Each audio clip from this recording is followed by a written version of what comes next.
Ever get that feeling that there's some kind of ceiling on your potential? You know, something you can't quite see, but you can feel it's there. Well, today, we're diving deep into the idea of energetic blueprints, the hidden architecture that might be defining the absolute limits of your reality. Let's get right into it.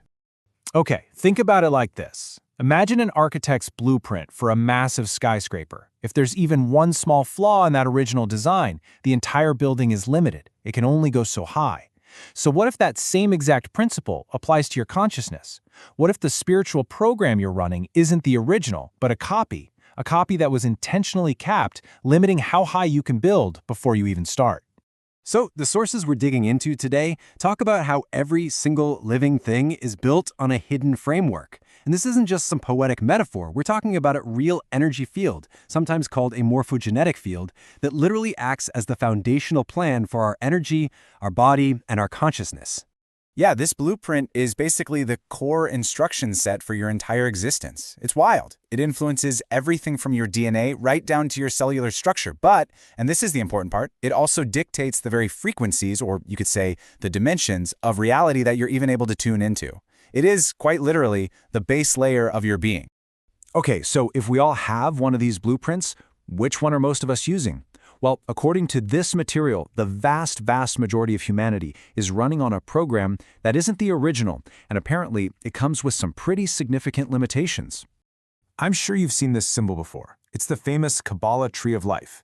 Now, within the spiritual framework of Keylontic science, this is what's called the Metatronic blueprint. The term Metatronic here is used to describe a system that's believed to be, well, a distorted version of a much older, more organic and natural design. So what are these so-called distortions? Well, the biggest one, the real showstopper, is that this blueprint supposedly caps our consciousness at 10 dimensions. Now that is absolutely crucial, because it severs our connection to dimensions 11 and 12, which are said to be our direct pipeline to the highest aspects of God's source. This creates a closed-loop system, where our life force energy just gets trapped and recycled, instead of being in a constant, living, breathing exchange with the cosmos. It's essentially an inorganic, static structure. But if that's just the copy, then what's the original? And this, right here, brings us to the very heart of our explainer today, a structure called the Kathara grid. This is what's presented as the authentic, 12-dimensional divine blueprint for all of life. You know, the name Kathara itself is rooted in this Keylontic science. It actually breaks down into 3 parts: Ka, which means light, Tha for sound, and R representing the one spirit or the foundational structures. So the Kathara grid is, literally, the blueprint built from the core frequencies of light and sound that make up our reality. And here it is. This is the Kathara grid. I mean, just looking at it, you can immediately see it feels more interconnected, more balanced, right? This is the design that is proposed to be the original organic structure that allows for the full, complete expression of a 12-dimensional consciousness. And this isn't just some flat 2D drawing. Oh no. Each one of these 12 centers corresponds to a very specific dimension. And then these are grouped into 5 densities of matter, all the way from the solid physical world we know, all the way up to something called antimatter consciousness. It's meant to be a complete map of our entire multidimensional self. Okay, so we have the well-known version, which is allegedly distorted, and then we have what's claimed to be the original divine design. Let's put them side by side so we can really see the difference.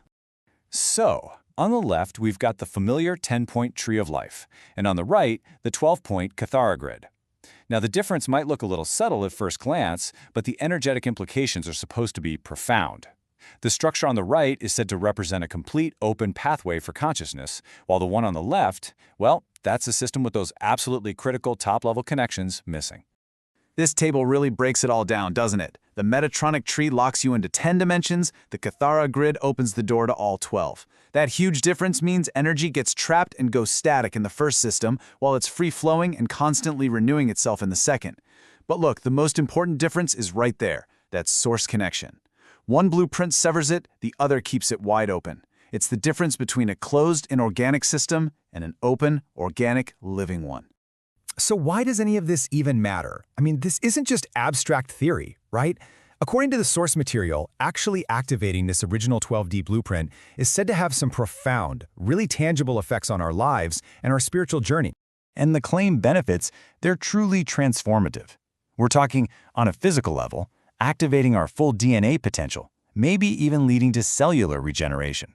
Mentally and emotionally, it's said to bring a deeper clarity and peace, and spiritually, it allows for complete integration of our entire being, strengthening that direct connection to Source, which can lead to heightened awareness and even expanded psychic abilities.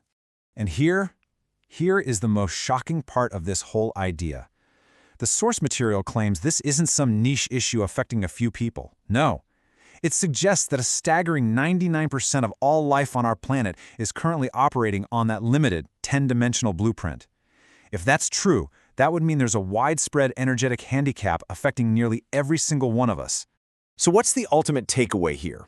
This isn't just about comparing a couple of diagrams. This is about a potential path to reclaiming our full spiritual inheritance, a way to move from a limited copy back to the divine original. You know, this quote from the source material really just captures the essence of it all. It suggests that this whole process isn't just about fixing something that's broken. No, it's about remembering who and what we truly are, vast, multidimensional beings with a direct line to our Creator. So, in the end, the information we've gone over today really presents a choice between a limited, predefined reality and the potential for full, unbridled spiritual freedom. It leaves us all with a pretty powerful question.